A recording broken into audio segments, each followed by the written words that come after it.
Hello friends, कैसे हो? बढ़िया। हमने पिछले लेक्चर में बात की थी સ્ટ્રેસ की, રાઈટ? પ્રતિબળની આપણે વાત કરી હતી. પ્રતિબળ એટલે શું? ઓરિજિનલ શેપમાં પાછું આવવાનું હોય એને રિલેટેડ હોય. Restoring force divided by unit area, उसको हम क्या बोलते थे? स्ट्रेस बोलते थे. यानी ओरिजिनल शेप में वापस आने के लिए पर यूनिट एरिया जो फोर्स लगता है उसको हम क्या बोलते थे? क्या बोलते थे? स्ट्रेस. પ્રતિબળ એટલે પુનઃસ્થાપક બળ, એટલે પોતાના ઓરિજિનલ શેપમાં પાછું લાવવા માટે જે બળ લાગે, પણ ક્યાં લાગે? પર યુનિટ એરિયા, એકમ क्षेत्रफल दीठ, राइट? तो यानी આપણે શું કહેતા હતા? प्रतिबल. तो उसका अपोजिट आज इस लेक्चर में हम बात कर रहे हैं स्ट्रेन. स्ट्रेन यानी क्या? उसमें हम ओरिजिनल शेप में लाने की बात कर रहे थे, यानी रिस्टोरिंग. इसको हम ऐसे लिख सकते हैं हमारी अंडरस्टैंडिंग के लिए, डिफॉर्मिंग. यानी अगर हम कोई भी ऑब्जेक्ट के ऊपर एक्सटर्नल फोर्स अप्लाई करते हैं, बाह्य बल आपने लगाड़िए, तो उसकी लेंथ, वॉल्यूम या तो शेप, ये तीन में अगर परमानेंट चेंज आ जाता है तो उसको हम क्या बोलेंगे? स्ट्रेन.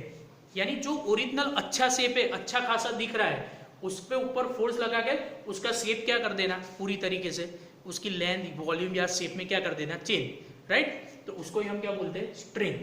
सिंपल છે. આપણે એક્સિડન્ટ જોયો, સિમ્પલ માણસ આપણે જોયો કેવો સરસ લાગે, પણ જ્યારે એક્સિડન્ટ થયો હોય અને એનું મોઢું બોડું ચગદાઈ ગયું હોય તો કેવું લાગે? આપણે જોઈ ના શકીએ, વિકૃત થઈ જાય. આપણે એવું વર્ડ વાપરીએ છીએ ને, તો સેમ કન્સેપ્ટ આમાં પણ છે. એની બોડી શું થઈ જાય? વિકૃત થઈ જાય. એટલે એનો ઓરિજિનલ આખો શેપ છે એ પરમેનન્ટ, કાયમ માટે શું થઈ જાય? Change, right? તો એને આપણે શું કહીશું? વિકૃતિ. કે બાહ્ય બળ પદાર્થ પર જ્યારે લગાડીએ ત્યારે કાયમી ધોરણે તેની લંબાઈ, કદ કે આકારમાં ફરક પડી જાય, तो एने આપણે શું કહીશું? विकृति.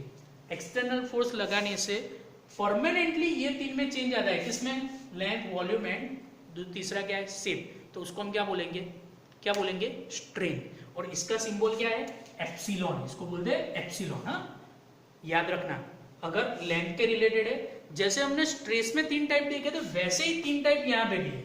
ठीक है? तो देखते हैं, बहुत ही इजी है तीनों टाइप. क्या है? लॉन्जिट्यूडिनल स्ट्रेन किसको बोलेंगे? तो देखो, सपोज मैं यहां आपको दिखा रहा हूं कि सपोज एक मैंने रबर लिया जिसकी लेंथ है 5 सेंटीमीटर. अब उसके ऊपर मैं फोर्स लगा रहा हूं. अगर फोर्स लगा रहा हूं, ठीक है, ये जैसे मैंने आपको बताया था कि ये है, इसके ऊपर अगर मैं फोर्स लगा रहा हूं, सपोज इसकी पहले 5 सेंटीमीटर थी, फोर्स लगाने के बाद उसकी क्या आ गई? उसकी लेंथ चेंज हो गई. क्या हो गई? कुछ ना कुछ तो बढ़ी है. तो हम ऐसा समझ लेते कि 5 सेंटीमीटर से क्या हो गई? 7 सेंटीमीटर. क्या हो गई? 7 सेंटीमीटर. तो चेंज कितना हुआ? 2 सेंटीमीटर का हुआ. तो मैंने बोला था कि चेंज के लिए हम क्या लिखते हैं? डेल्टा. किसमें चेंज हो रहा है? लेंथ में, लंबाई में फेरफार થાય છે. तो चेंज कितना आयो? 2 सेंटीमीटर. तो लॉन्जिट्यूडिनल स्ट्रेन को अगर मुझे डिफाइन करना है तो कैसे करूंगा? Change in length divide by original length, right? Change in length divided by original length. इसको ही हम क्या बोलेंगे? Longitudinal strain. It is nothing but the ratio of change in length to original length. बराबर? શું છે? લંબાઈમાં થતો ફેરફાર. પ્રધાન વિકૃતિ એટલે શું? લંબાઈમાં થતો ફેરફાર છેદમાં મૂળ લંબાઈ. આ બંનેનો જે ગુણોત્તર છે એને આપણે શું કહીશું? પ્રધાન विकृति, राइट? किस तरीके से? मैंने आपको एग्जांपल दिया. यहाँ पे चेंज कितना है? 7 - 5 2 सेंटीमीटर. तो ये क्या? 2 सेंटीमीटर. ये सिर्फ एग्जांपल के लिए. डेफिनेशन पूछे तो आपको एक्सप्लेन करना हो तो कोई प्रॉब्लम नहीं है, बट नहीं एक्सप्लेन करोगे तो भी चलेगा. ओरिजिनल लेंथ कितनी थी? 5 सेंटीमीटर. तो ये जो आंसर आएगा उसको हम क्या बोलेंगे? Longitudinal strain. सिंपल है, राइट? यानी longitudinal strain means change in length divided by original length, उसका रेशियो. बराबर? લંબાઈમાં થતો ફેરફાર છેદમાં મૂળ લંબાઈ, એના ગુણોત્તરને આપણે શું કહીશું? પ્રતાન વિકૃતિ. क्लियर है? दूसरा हम पढ़ते हैं वॉल्यूम स्ट्रेन. जैसे यहाँ पे किसकी बात हुई थी? लेंथ की. तो सेम ऐसे ही क्या होगा? Change in volume divide by original volume. कोई भी ऑब्जेक्ट है, उसका वॉल्यूम मैंने फाइंड कर लिया, उसके बाद मैं उसके ऊपर फोर्स लगाता हूँ तो उसमें कुछ चेंज आया, ठीक है? जो भी चेंज आया है वो वॉल्यूम में जो भी चेंज आ रहा है उसकी वैल्यू रख दो डिवाइडेड बाय ओरिजिनल वॉल्यूम जितना है मेरा, तो वो मुझे क्या मिल जाएगा? Volume strain.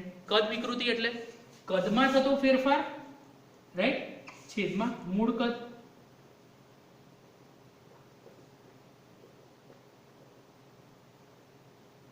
इसको अगर लिखना है तो लिख सकते हैं, कोई प्रॉब्लम नहीं है। Change in volume divide by original volume, ठीक है। कदमा थतो फेरफार,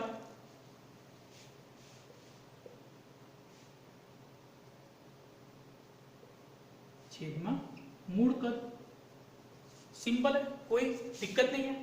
तो सेम तीसरा मेरा क्या है, शियरिंग स्ट्रेस, इसको हम एप्सिलॉन वी बोलेंगे, इसको हम बोलेंगे epsilon S. Change in shape लिख सकते हो, change in shape divided by original shape, आकार में थतो फेरफार छेद में मूળ आकार। तो उसके लिए मैंने एक एग्जांपल ले लिया कि अगर मैं यहाँ पे कार्ड्स देखूं, मैंने आपको बताया था कि अगर टेंजेंशियल फोर्स लगाता हूं, देखो ध्यान से, अगर मैं यहाँ पे टेंजेंशियल फोर्स लगाता हूं तो ये चेंज कितना है, चेंज इन शेप ये कितना आ गया मेरा x, राइट, ठीक है, इतना है ना x। तो यहाँ पे जब मैं चेंज लेता हूं तो मुझे क्या करना पड़ेगा, दो चीज, एक इसमें और एक इसमें, यहाँ पे दो चीज देखनी पड़ेगी। तो ये जो फोर्स लग रहा है उसके लिए ये जो पोजीशन शिफ्ट हो रही है, यानी चेंज कितना आ रहा है x, तो यहाँ पे मैं क्या लिख सकता हूँ x, और उसकी ओरिजिनल हाइट कितनी थी h। तो देखो अगर हम मैथमेटिकली जाए तो इसको हम x बाय h लिख सकते हैं, और x बाय h यानी टेन थीटा। टेन थीटा कैसे, आप ट्रिग्नोमेट्री पढ़े हो, टेन थीटा उसको क्या बोलते हैं, टेन थीटा એટલે સામેની બાજુ છેદમાં પાછળની બાજુ, राइट, सामने की जो साइड है वो डिवाइडेड बाय जो पास वाली है। तो इसको इस तरीके से भी लिख सकते हैं, या तो अगर ये पता ना चला तो आप सीधा वो भी लिख सकते हैं, change in shape divide by original shape. ये जस्ट मैंने एक आपको एग्जांपल बताया, ठीक है। टेंजेंशियल फोर्स जो लग रहा है उसके लिए चेंज जो आ रहा है वो डिवाइडेड बाय जो उसकी ओरिजिनल हाइट थी वो, ठीक है। तो उसको ही हम क्या बोलेंगे, शियरिंग स्ट्रेन। तो तीनों तीन कंसेप्ट बहुत इजी है।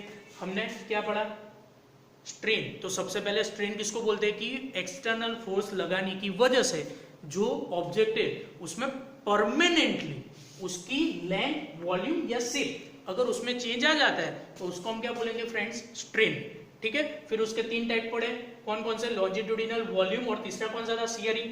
लॉन्जिट्यूडिनल यानी change in length divide by original length, दूसरा वॉल्यूम यानी change in volume divide by original volume, and at the last shearing. Shearing means change in shape divided by original shape, बराबर। વિકૃતિ એટલે શું કહેવાય કે વિકૃતિ એટલે કોઈ પણ પદાર્થ પર બાહ્ય બળ લગાડીએ અને કાયમી લંબાઈ, કદ અથવા આકાર પરમેનન્ટલી ચેન્જ થઈ જાય તો એને આપણે શું કહીશું, વિકૃતિ, બરાબર। પ્રધાન વિકૃતિ એટલે લંબાઈમાં થતો ફેરફાર છેદમાં મૂળ લંબાઈ, સેમ લંબાઈને રિપ્લેસ કરી નાખે કદથી તો શું આવે, કદ વિકૃતિ, અને એવી જ રીતે શું આવે, આકાર વિકૃતિ। तो कोई पण तमने आ टॉपिक नी अंदर प्रॉब्लम हो, कुछ भी डाउट हो तो मुझे क्या करो, कमेंट करो। उसके बाद हम एक ऑब्जेक्टिव छोटा सा देखते हैं जो बहुत ही इंपॉर्टेंट है।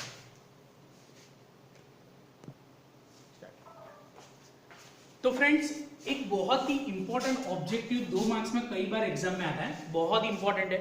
हुक्स करके जो एक बंदा था, साइंटिस्ट था, उसने एक लॉ दिया जिसको हम बोलते हैं हुक्स लॉ। उसने क्या बोला कि स्ट्रेस और स्ट्रेन यानी स्मॉल इलास्टिक लिमिट में छोटे से डिफॉर्मेशन के लिए, राइट। अब आप बोलोगे कि इलास्टिक लिमिट क्या है, विद इन इलास्टिक लिमिट यानी उसको मैं, ये रबर है तो मैं उसको खींचता दूं बट उसको एक एक्सटेंट तक ही खींच सकता हूं, अगर उससे ज्यादा मैं यहाँ पे फोर्स लगाऊं तो वो क्या हो जाएगा, ब्रेक हो जाएगा, सिंपल है।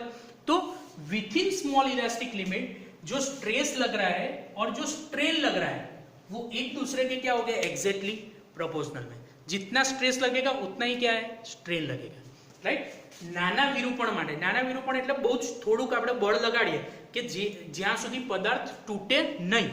નાના વિરૂપણ માટે પ્રતિબળ અને વિકૃતિ એકબીજાના શું હોય, સમપ્રમાણ। स्ट्रेस एंड स्ट्रेन वो क्या हो गए, प्रोपोर्शनल में। तो ये चीज लिखनी बहुत जरूरी है। अगर ये आप सबसे पहले कंडीशन नहीं लिखते हो तो ये पूरा का पूरा लॉ क्या हो जाएगा, आपका रॉन्ग हो जाएगा, ठीक है। तो क्या लिख सकते हैं, स्ट्रेस के लिए क्या लिख सकते हैं, sigma directly proportional to strain. Strain के लिए हमने क्या बोला था, epsilon, sigma proportional to epsilon. Proportional sign दूर करेंगे तो कांस्टेंट रखेंगे के, और ये जो के कांस्टेंट है उसको हम बोलते हैं कांस्टेंट ऑफ इलास्टिसिटी, स्थिति स्थापकतानो अचळांक। अगर आप स्टेटमेंट नहीं लिख रहे हो तो ये कंडीशन लिखो और डायरेक्ट ये चीज लिखो तो भी कोई प्रॉब्लम नहीं है।